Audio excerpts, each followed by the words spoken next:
Hail day, hail the sons of day, hail night, and the daughter of night. Gaze on us with gracious eyes, award us victory, we who wait. Hail the gods, hail the goddesses, hail earth, who gives to all wisdom and fair speech. Give to us, and healing hands while we live. From opera to comic books, the Valkyries pop up all over popular culture. These fierce maidens carry the warriors killed in battle to Valhalla. There they live a glorious afterlife, drinking mead and preparing to fight on Odin's side at Ragnarok. It all sounds rather pleasant, as afterlife myths go, but is there more to it than that? According to Norse mythology, warriors who die in battle end up in one of two places. Half go to join the goddess Freya in her heavenly realm of Falkvingar. The other half go to Valhalla, Odin's glorious afterlife hall. It's the job of the Valkyries to choose among them and bear them to Valhalla. Valkyries are usually depicted as beautiful maidens riding on horses through the skies over the battlefield. With shrieking cries, they swoop down and take the pick of fallen men. They bear the bodies to Valhalla to spend eternity with Odin, waiting for Ragnarok. So what is there to do in Valhalla? Well, there's plenty to keep the dead warrior, known as Einherjar, translates loosely into Army of One, happy in their death. During the day, they prepare for events of Ragnarok, where they will fight in the battle at the end of days. In the evenings, things get much more pleasant. The cook of the gods prepares a feast from the slaughtered beast Saehrimnir, sometimes depicted as a boar. Once the warriors have their fill, the beast is resurrected to be slaughtered again the following day. In and amongst fighting and feasting, they drink mead. But this is not just any old mead. This is mead from the udder of the goat Heidrun, who makes mead by eating the foliage from the tree Leiridar. Now, the name Valkyrie comes from Old Norse Valkyria, literally chooser of the slain. This is in turn comes from Valr, the slain on the battlefield, and Gjosa, the verb meaning to choose. Regular readers will know that most Norse mythologies comes in the form of the poetic and prose Eddas, along with a few other sagas and the skaldic poetry. Valkyries are mentioned throughout these texts, which is a sure sign of a strong legend. Most of the names of the Valkyries relate strongly to the topic of war. Examples include Brunhild, armor battle or bright battle, Hildur, simply battle, and Eir, peace or clemency.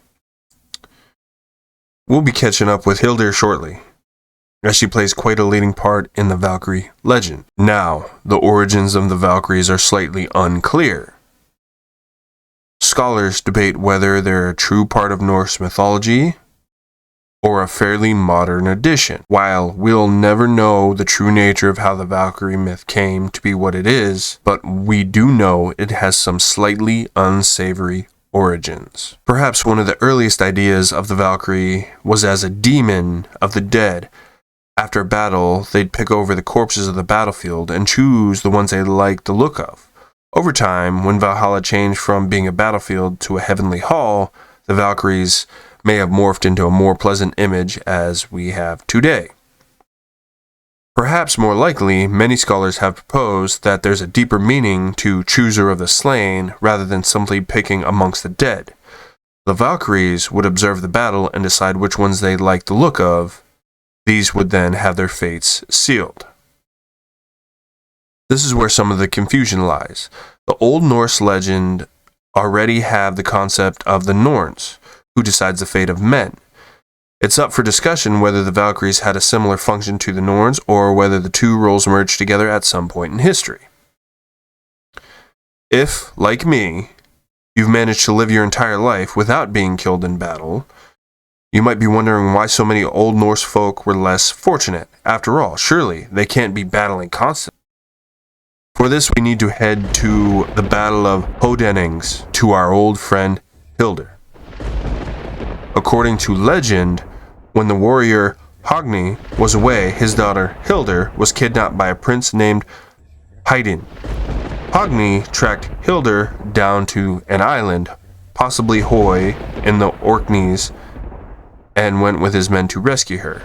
Hildir welcomed her father with an offering of peace, but Hogni was having none of it. He unsheathed his never-fail sword, Dainsleif, and a battle ensued. Thou hast made this offer over late. If thou wouldst make peace, for now I have drawn Dainsleif, which the dwarves made, and which must cause a man's death every time it is bared, nor ever fails in its stroke. Moreover, the wounds heal not if one be scratched with it. A battle ensues, many men died. In the evening, Hodin and Hogni returned to camp. Hildir remained on the battlefield and resurrected the men who started to fight anew. Thus began the eternal battle that would continue until Ragnarok. Now, you might be wondering why you would need two separate heavenly halls for the slain warriors. It's a question that scholars have pondered for years too. One explanation that Freya herself is a Valkyrie, and she chooses to join her on Falkvingar. Her hall is called Sessrimnir, or Seat Room, or Seat of Many Rooms. And this is also the name of a ship, so some think there may be some confusion as to its exact nature and purpose. Another theory is that Freya is simply the prototype of the Valkyries, as she rode into battle and chose half of the slain to join her in the afterlife. Maybe Odin came along and thought, what a great idea. As for why we need two afterlife halls for warriors, the most common theory is that it involves different forms of initiation of the warriors, or it may be simply that both the Aesir and the Vanir need an army for Ragnarok. As I mentioned in the start, Valkyries have found their way into culture. They are mentioned in Viking movies. They're commonly mentioned in songs by Scandinavian bands. There's even a Swedish black metal band called Valkyrie. Here are a few examples of where you might have seen the Valkyries mentioned before. Firstly, Operation Valkyrie. The name Valkyrie was given to an operation to mobilize the reserve army of Germany in the event that Allied bombing caused the civil order to break down. The operation was then co-opted into several attempts to stage a coup and oust the Nazis from power from within Hitler's ranks. The idea of the plot was to kill Hitler and then use Operation Valkyrie to mobilize a reserve army and then order them to round up members of the Nazi Party and the SS. The closest it came to succeeding was on July 20th, 1944. A bomb placed in Hitler's wolf lair was detonated with Hitler in the room. Operation Valkyrie has been the subject of several films and documentaries, as among the many such plots, it came closest to killing Hitler. Famously, the 2008 film Valkyrie, directed by Bryan Singer, starring Tom Cruise and Kenneth Branagh, does a pretty good job of showing how tense the operation was. The most famous part of the Valkyrie, known even to those who don't do classical music, is the Ride of the Valkyries. It's a rousing tune that leaves no one in any doubt as to the theme of battle and valor. The piece has been used in numerous films over the years, famously in Francis Ford Coppola's Vietnam war epic Apocalypse Now. In the film, the music is blasted from helicopter loudspeakers as troops descend on a Viet Cong village. It serves the purpose of motivating the troops to get the job done and also to terrifying the Viet Cong on the ground. The Ride of the Valkyries is also the title of a painting by an Italian painter Cesar Viazzi depicting spear-toting maidens riding their horses through the sky. In 1970, Marvel Comics introduced Valkyrie, a superheroine based on the Valkyrie Brunhild. Valkyrie usually rides on a winged horse called Aragorn and carries an enchanted spear called Dragonfang. She is the leader of Odin's shield maidens, the Valkyrior. As with most of the Asgardian adventures in Marvel Comics, Valkyrie's story are based heavily on true sources of Norse mythology. On screen, Valkyrie was introduced into the Marvel Cinematic Universe in Thor Ragnarok, played by Tessa Thompson. Valkyrie first appeared in Thor Ragnarok as Scrapper 142. Thor recognized her as Valkyrie, and eventually she joins him in the fight to save Asgard. Valkyrie returned in Avengers Endgame and is slated to reappear in Thor Love and Thunder. Now, the Valkyrie are also known as female spirits of the god Odin. The modern image of the Valkyries as elegant, noble maidens bearing dead heroes to Valhalla is largely accurate for what it is, but a highly selective portrayal that exaggerates their pleasant qualities.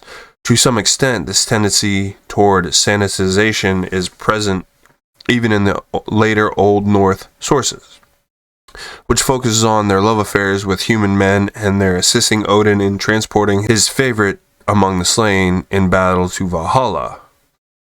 As far as we can tell, the Valkyries always had such characteristics, but in heathen times they were far more sinister, meaning the meaning of their names, Choosers of Slain, refers not only to the choosing who gains admittance to Valhalla, but also to their choosing who dies in battle using their malicious magic to ensure that their preferences in their regard are brought to fruition.